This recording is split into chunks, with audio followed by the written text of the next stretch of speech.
Heather? Thanks, Derek. Things are heating up here in the CI Living kitchen. Joining me now is U of I student chef Alice Moon. Welcome to CI Living. Welcome, thank you. So we've got some soup it looks like we're going to be making, or what are we fixing today for dinner? So today we're making sweet potato gnocchi with buttered sage sauce. And so right here we got our potatoes. We have sweet potato here, russet potatoes, brown sugar, Parmesan cheese, nutmeg, salt, and ricotta. It's very simple to make, so want me to let's get started. Oh, I'm all about getting started. Let's do it. So first we got our sweet potatoes here. Is that just like one sweet potato like mashed up? We got one sweet potato. We use a cheese grater to shred it up like that. Cheese grater? Really? Yeah. How does that work? So we take the finest grain and we just grate it right through, and it comes out really fine, and it comes out nicely with the dough. Wow, okay, I didn't know you could do that. Yeah. And then that was just a regular white potato. That's our russet potato. And then we have our ricotta. We're just going to mix all this together. Okay. Just as so. So why do you need the ricotta in there? It just adds a nice mellow flavor against the sweetness of the sweet potato. Oh. And so usually gnocchi is made with just russet potato, but we're adding in the sweet potato to make it more festive and more fall themed. Oh, I love that. Now gnocchi. The only thing I know about gnocchi is from Curious George, honestly. I don't know what gnocchi is. So it's a classic Italian dish. It's a potato dumpling, and it can be a replacement for pasta mostly. You can put it in a stew, put a sauce on top of it. So that is what we have so far. Yeah, and we're just getting that all mixed up. And so now we can add 1 egg. Okay. And then what's this going to do for it? Make it bind together a little bit? It's going to bind it all together, so when we put it in the water, it's not going to fall apart. We have our brown sugar to add a little more sweetness.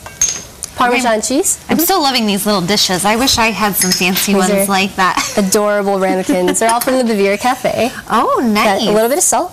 Oh, just a little pinch. So we're going to mix all this together. And then you're going to save the, whatever that is. That is our parsley for garnish. Oh, parsley for garnish. Oh, okay. Okay. So we're just mixing that up.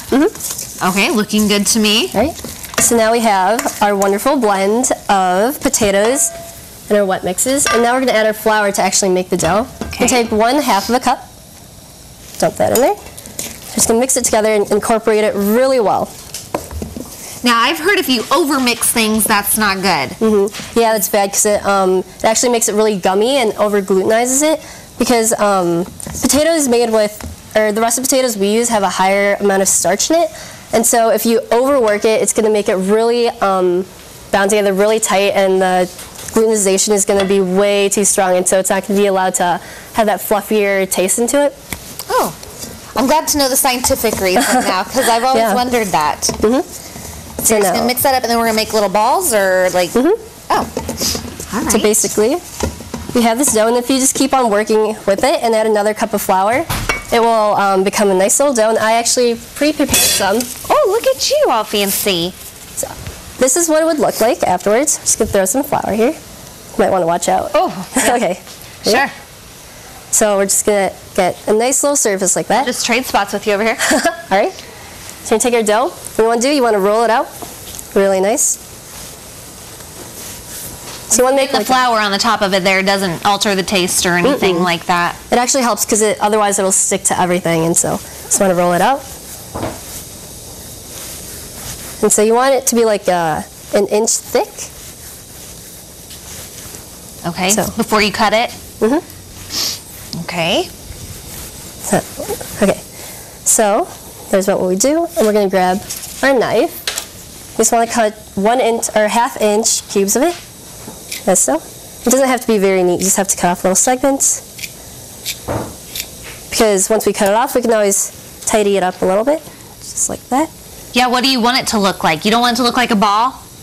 Traditionally, they're like little balls, and then you indent it with a fork to capture all the sauces. But since it's a little more advanced, what we do, this is easy for beginners. You can just make it into a little pillow shape, just like that.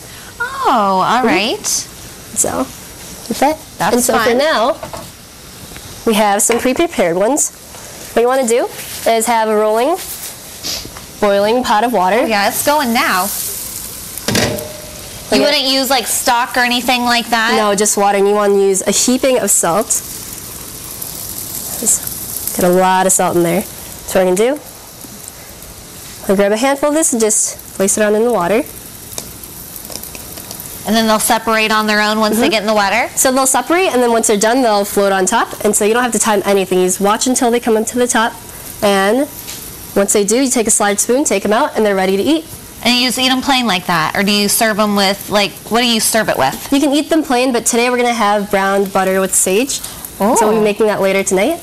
Oh, that sounds fun. So how long does it usually take before they rise? Should take about like a minute or so. Oh, so that's fast. And if they stay too long, will they like burn, or what happens to them if you don't catch them fast enough? They'll get really, really gummy and like really slimy, and so you want to kind of watch them, but you don't have to time them with a timer or anything. So it's really simple and it's easy to mix. So every now and then you might want to stir it up.